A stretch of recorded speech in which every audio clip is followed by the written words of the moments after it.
ഈ അവസരത്തിൽ സുരഭികൾ എന്ന് പറയുന്ന ഒരു മാസിക, ഒരു വലിയ ഗ്രന്ഥം, അത് ഗ്രന്ഥം തന്നെയാണ്.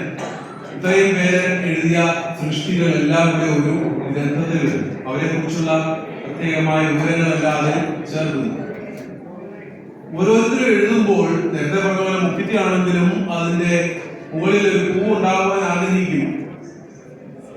വലിയ താമരയാകുവാൻ ആർക്കും കഴിഞ്ഞില്ലെങ്കിൽ പോലും ഒരു ചെറിയ പൂവ് അത് മറ്റുള്ളവർ കണ്ട് തന്റെ പ്രയത്നത്തിന്റെ ഫലമാണ്, തന്റെ ജീവിതത്തിന്റെ സാഫല്യമാണ് എന്ന് തിരിച്ചറിയിക്കുവാൻ പറ്റുന്ന തരത്തിലുള്ള ആ ഒരു സാർത്ഥകമായ ഒരു വേദി ഉണ്ടാക്കുന്നത്.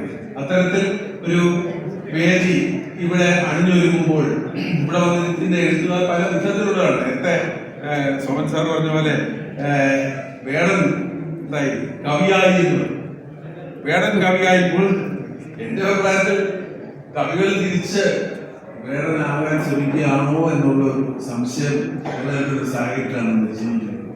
കാരണം ആ വരികളൊക്കെ നമ്മൾ വായിച്ചു നോക്കുമ്പോൾ അതിനെ സാറ് ഉൾപ്പെടെയുള്ളവര് അതിനെ എത്രത്തോളം അതിനെ ശ്ലാഘിച്ചാലും അതിലൊക്കെ ഉള്ള കാര്യങ്ങൾ പുതിയ തലമുറയെ സംബന്ധിച്ചോളം കുറച്ച് അബദ്ധങ്ങൾ ഉണ്ടാക്കുന്ന തരത്തിലുള്ള വാക്കുകളൊക്കെ ഉണ്ട്. അപ്പൊ അതല്ലേ ഇവിടുത്തെ ചർച്ചാ വിഷയം.